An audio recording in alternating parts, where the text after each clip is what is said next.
जीव स्वयं नित्य निरंतर कर्मों के जाल को रच रहा है और अपने आप को बांध रहा है। आपको मुक्त होना है, बंधना नहीं है। जीव का जन्म कर्मों के अनुबंध से होता है, कर्मों के बंधन से होता है, और उसको अपना ऋण चुकाना होता है। कर्मानुबंध ये बहुत सूक्ष्म विषय है। जैसे आप जिस परिवार में जन्म लिए हैं तो उस परिवार के लोगों से आपका ऋण है, इसलिए उसी परिवार में आप आए हैं। और ऋणानुबंध उसको बिना चुकाए या बिना वसूल किए आप वहां से जाएंगे नहीं। आपको लेना है तो वसूल करना है और देना है तो चुकाना है। ये पूर्व के जन्मों से निश्चित किया गया है। जैसे किसी के यहां पुत्र हुआ, जन्म से ही पैसा खर्चा शुरू हुआ, जो बड़ा हुआ तो उद्दंडता के द्वारा मार पूरे परिवार को क्लेश पर क्लेश देता चला जा रहा है। ये तुम्हारे कर्म का फल है। या ऐसे शक्तिहीन बुद्धिहीन ऐसे पागल पूरे जीवन सेवा करो, तुमसे अपना हिसाब चुकाने के लिए वो आया है। अब परिवार के जो सदस्य जुड़े आके, मतलब पत्नी आते ही पूरी हृदय में आनंद, परिवार में आनंद, और जीवन भर वो आनंद ही सुख देने के लिए उसका जन्म हुआ। वो अपना ऋणानुबंध मुक्त, और आते ही भयंकर क्लेश खड़ा कर दिया, बीच में दीवाल और झगड़ा वैसा, फिर अतरे दिन मारपीट शुरू, कलह अशांति, पूरा जीवन नरक हिसाब करने आए। यहां ऋण चुकाए बिना कोई जा नहीं सकता, ऋण चुकाना पड़ेगा। किसी का ऋण वसूल करना है तो किसी को ऋण चुकाना है, दोनों काम करने होते हैं। अनेक जन्मों में अनेक लोगों के साथ हमने जो बर्ताव किए हैं, अच्छे या बुरे, वो होंगे। अब किसी आदमी को हम जानते नहीं, अचानक मिला, अचानक टक्कर लगा और मार पीट गाली गुप्ता सब कर दिया, चुपचाप सह लो। क्यों? ये आपका हिसाब है, पूर्व का हिसाब। हमारा उससे कोई द्वेष नहीं, कोई संकल्प नहीं। अचानक घटना घटी और हमसे द्वेष करने लगा, हमें पीटने लगा, हमें गालियां दे, ये हिसाब है, चुपचाप सह जाओ। अपने घर का भाई ही भारी दुश्मन बन गया और क्लेश हिसाब है। एक प्रभुदत्त ब्रह्मचारी जी की वाणी में पढ़ा था, एक महात्मा जी भ्रमण करते थे तो उस समय असरफियां चलती थी, मोहरे असरफियां, तो उनको भेंट में देते लोग। तो या तो ठाकुर सेवा में लगे तत्काल, या संत सेवा में तत्काल लगे, उसका संग्रह करके डोलना ये ठीक नहीं है। बैरागी के लिए सिद्धांत में ये ठीक नहीं है। तो जब 2, 4, 6, 8 ऐसे मोहरे हुई तो उन्होंने विचार किया कि और भ्रमण करके जब काफी मोहरे हो जाएंगी तो प्रयागराज में जब कुंभ पड़ता है, एक बार पूरे सब अखाड़े के संतों को, अलग अलग संप्रदाय सब संतों को बुलाएंगे और सबको पुआएंगे। अब साधु है तो यही विचार करेगा, और क्या विचार करेगा। तो उन्होंने ऐसे डंडा बनवाया, बेंत, जो ऊपर से चूड़ीदार और भीतर पोला, और मोहरे उसमें डालते गए। और भ्रमण, जहां जहां श्रद्धालु भगत थे सबके यहां जाना और इच्छा रखना कि एक मोहर तो दे दे दक्षिणा में। कामना कोई भी हो वो बांधती ही है, ध्यान रखना। इसीलिए प्रभु जो चाहे वो करे, अपनी चाह नहीं रखनी चाहिए, अपनी चाह प्रभु की चाह में मिला देनी चाहिए। धीरे धीरे वो छड़ी भर गई। भ्रमण करने वाले महात्मा चूड़ी लगाई, इंतजार करते रहे। जब प्रयाग का कुंभ पड़ा तो चले। तो रास्ते में एक गांव में पूछा जाता है, जैसे कहीं रुको कि कोई श्रद्धालु ऐसा है जो संत सेवी है। तो कुछ लोगों ने बताया, हाँ एक परिवार है, बहुत संत सेवी है और आपको मिलाते हैं उनसे। आइए महाराज, घर में रुका, खूब अच्छा हलवा पूड़ी पवाया, और जो घर के मालिक थे चरण दबाए। चरण दबाते दबाते उनकी दृष्टि पड़ी उस डंडे पे, तो इतना मोटा और ऊपर से कुछ चूड़ी सी भी नजर आ रही। इस डंडे में तो कोई रहस्य है ही है। अब महात्मा जी को खवा पिला के सुला दिया। महात्मा जी जब सो गए तो पत्नी से धीरे से कहा, वो डंडा लाओ बाबा जी का। डंडा, वो चूड़ीदार जो ही खोला पलटाया तो सैकड़ों मोहरे। ऐसे संत रोज पधारे भगवान, तुम आनंद हो जाए फिर क्या। पत्नी से कहा, नाप के कंकड़ लाओ। वो तो महात्मा जी तो खाए खीर पूड़ी, आराम से सो रहे। रात में पूरी प्लानिंग करके उसमें कंकड़ भर के चूड़ी लगाकर सिराने रख दिया, सारी मोहरें हटा ली। महात्मा जी आराम से छड़ी उठाए तो वजन पक्का। वैसे बड़े लोग चतुर होते हैं, पर ये नहीं जानते कि कर्म कितना भयानक होता है। और उनकी कोई संतान नहीं थी, पर धन में इतना प्रेम उनको था। बहुत सावधान। साधु महात्माओं के पास जो अर्थ है, गृहस्थी अगर आता वहीं से है, पर अगर उसको जोर जबरदस्ती या किसी छल कपट से, तो वो उसका विनाश ही करता है। आज तक का प्रमाण है। अब उनको ये भाव पता नहीं होगा, या पता होगा तो लोभ के कारण वो उसको मान नहीं पाए होंगे। महात्मा जी गए प्रयाग में, किसी अखाड़े पर रुके और वहां प्रार्थना की कि कल जो है संपूर्ण अखाड़ों का निमंत्रण किया जाए और सब संतों को भोग पवाया जाए और उनको दक्षिणा भी दी जाए। महंत ने सोचा कि बहुत बड़ा है तो उत्सव है, क्योंकि प्रयाग में कितने हजारों संत महात्मा सब। उनका महाराज, बोरों इसमें चीनी और टीनों घी लगेगा, सब व्यवस्था। बोले आप मंगाइए, एक एक हिसाब हम करेंगे, हमारे पास सब व्यवस्था है। बोले कुछ तो पहले दे दो, इकट्ठे देंगे हम। उनको था कि अगर हम छड़ी खोला और दो चार मोहरे दी, किसी को पता लग गया तो गड़बड़ हो सकती। बोले हम भंडारे के समय आखिरी में सब कुछ आपको दे देंगे। ठीक है। वो अपने पास से पैसे लगाकर खूब जितना सामग्री सब लाए, लाखों की, और सब संतों को निमंत्रण कर दिया। संत जन निमंत्रित हो गए, भंडारा बन रहा है। तब वहां के महंत है और उनका देखो भंडारा भी बन रहा है, संतों को निमंत्रण।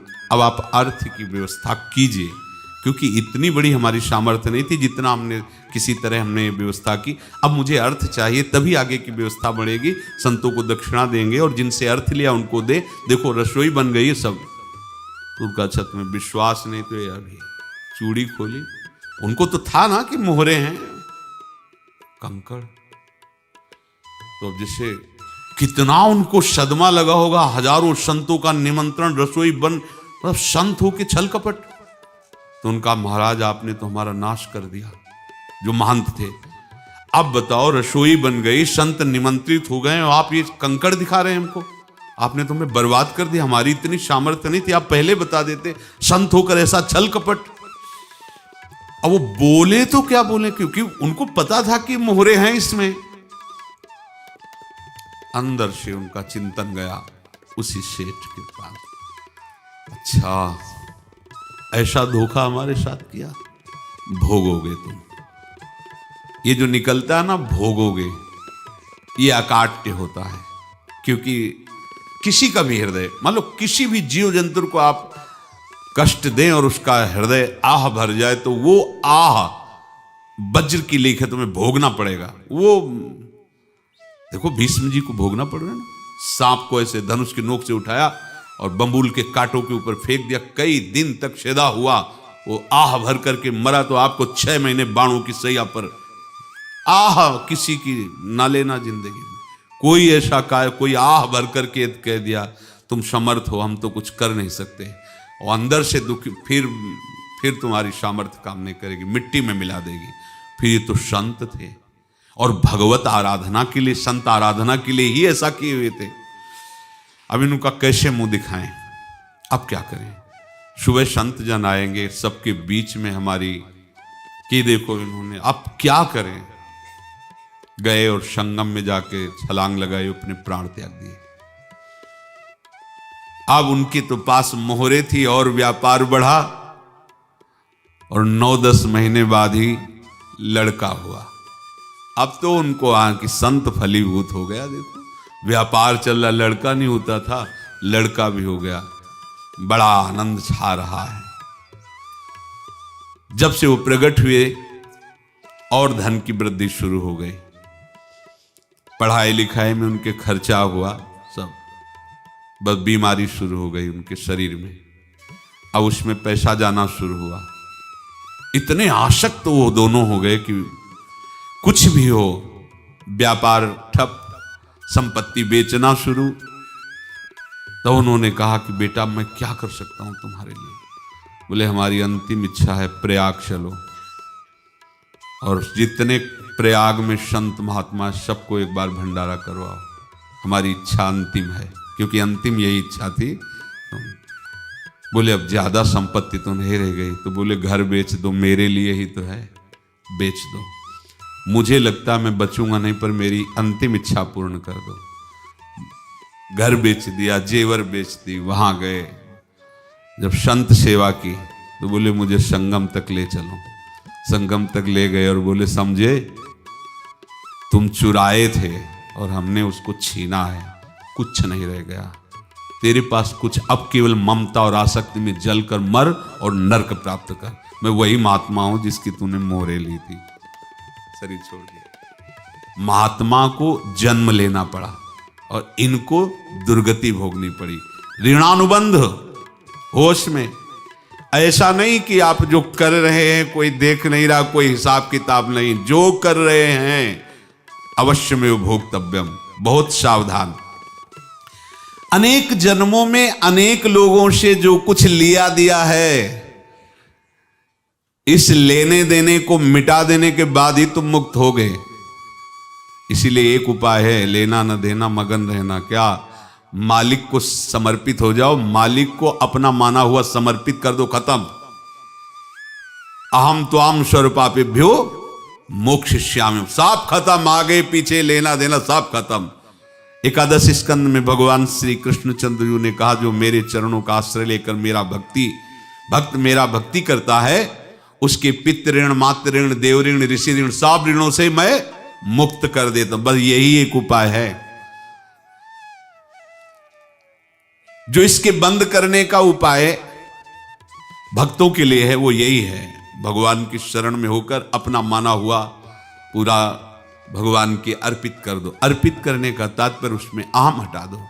तो दियम वस्तु गोविंदम तुभ्यमेव समर्पये। जिनसे तुमने सेवा करवाई है उनकी सेवा करनी पड़ेगी, जिनसे तुमने जो कुछ लिया है उनको देना पड़ेगा।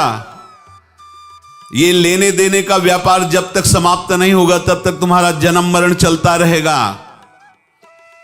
अब आपको यहां समझना है, यदि आपसे किसी ने पैसे लिए बेईमानी करके नहीं दे रहा है तो आप उसको गाली मत दीजिए, आपने बेईमानी की थी इसलिए आपकी बेईमानी हुई है, ले गया, कोई बात नहीं है, बंधन से मुक्त हुए, जो बोझा था चला गया।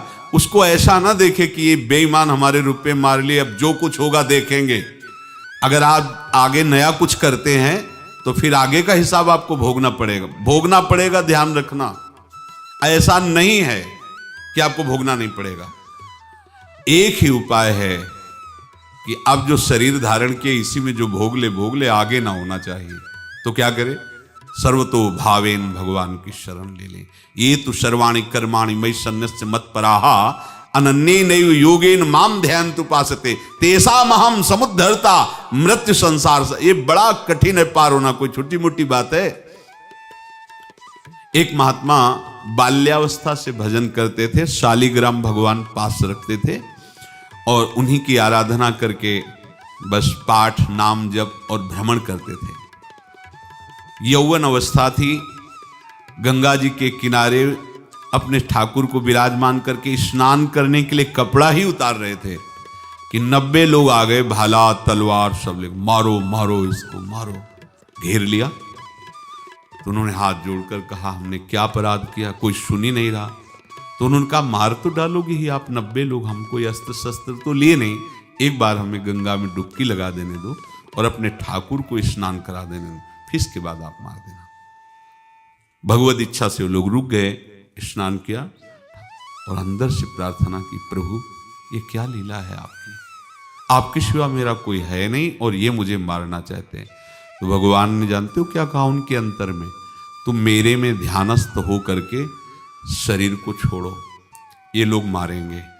ये मेरे भजन का फल है कि तुम्हें 90 जन्म नहीं लेना पड़ेगा। एक ही जन्म में 90 मिलके, तुमने 90 हिंसा की थी पूर्व में, तो तुम्हें 90 बार जन्म लेना होता और एक एक करके मारते। ये मेरे भजन का प्रताप है कि एक बार में ही 90 का हिसाब हो जाएगा। तुम आंख मूंदो, मेरे ध्यान में मगन रहो, मेरे प्रताप से तुम्हें कोई चोट नहीं होगी और स्वाभाविक मूर्छावस्था में प्राण तुम्हारे छूट जाए। ऐसा ही हुआ, ऐसा हुआ। तो ये बात समझ लो कि ये जो कर्मानुबंध है, ऋणानुबंध है। आप देखो, अगर शाप महात्माओं ने दिया कि तुम्हारे वंश का इससे विनाश होगा, तो भगवान भी परम धाम जा रहे तो उसी कील से, बाण की नोक में जो मछली लील गई थी, छोटा कण, उसी से की नोक बनाई और उसी नोक प्रहार किया। भगवान के श्री चरण में वही बाण की नोक लगी और भगवान ने स्वीकार किया ना। भगवान का बड़ा लीला विचित्र है। अगर छुप करके उधर रामावतार में बात, तो इधर ऐसे स्वीकार किया है भगवान ने। ऐसा कहीं नहीं दिखाया कि मैं भगवान हूं तो मैं अपने लिए, ऐसा नहीं दिखाया। नारद जी का हित किया पर नारद जी ने शाप दिया तो भगवान ने स्वीकार किया। बंदरों ने ही सहायता की, जैसा बोले थे वैसा। ये लीला इस शरीर में भोगनी पड़ेगी।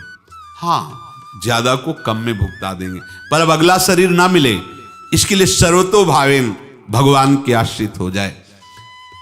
जैसे आपने दुकान फैला रखी है तो उसमें दो काम होते हैं, लेना और देना।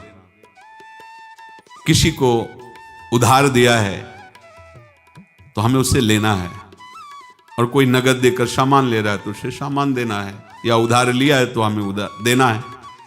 अब अगर दुकान बंद करनी है तो तुम्हें देने वालों पर जोर देना है, लेने वालों पर जोर नहीं।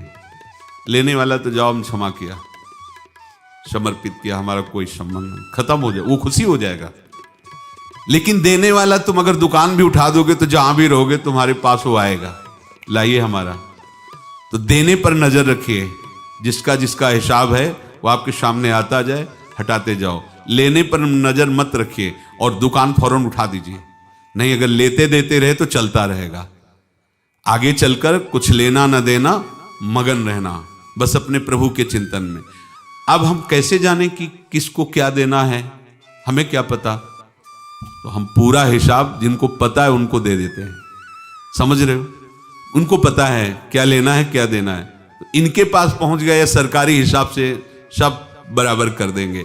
हमको अपनी जिम्मेवारी इनकी चरणों में समर्पित कर देना है, तभी हम जीवन मुक्त होंगे। ये रहस्य की बात है। प्रभु कह रहे हैं, यस्य सर्वे समारंभाः काम संकल्प वर्जिताः ज्ञानाग्नि दग्ध कर्माणं तमाहु पंडितम बुधाः। जिसके संपूर्ण कर्मों के आरंभ संकल्प और कामना से रहित हैं, तथा जिसके संपूर्ण कर्म ज्ञान रूपी अग्नि से जल गए हैं, उसको ज्ञानी जन भी पंडित कहते हैं, बुद्धिमान कहते हैं। पूज्य श्री भाई जी महाराज कह रहे हैं, जैसे वहां ज्ञानाग्नि से दग्ध कह रहे हैं, तो अपने वृंदावन वासियों का प्रेमाग्नि से सब कर्म संस्कार दग्न होते हैं। जिस समय आपके हृदय में भगवत प्रेम का प्रादुर्भाव होगा तो लेश मात्र कभी तुम्हें दुख नहीं भोगना पड़ेगा।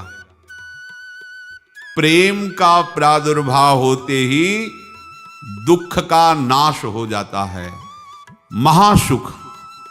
जब प्रेम का प्रादुर्भाव होगा तो समस्त पाप भस्म हो जाते हैं, अशांति नष्ट हो जाती है, संसार ज्वाला स्पर्श भी नहीं कर सकती है। जब भगवत प्रेम का प्रादुर्भाव होता है तो हो सकता है उस उपासक के जीवन में दुखों का पहाड़ टूट पड़े, परिवार खिलाफ, शरीर रोगी, अव्यवस्था, बहुत बहुत कुछ, सब कुछ। कह रहे हैं इतना सब होने पर भी उसके हृदय में कोई भी दुख नहीं होता। ऐसा सामर्थ्यशाली भगवत प्रेम है। भगवान के चरणारविंद का जिसके हृदय में प्रेम है, भारी से भारी दुख भी उनको विचलित नहीं कर सकता।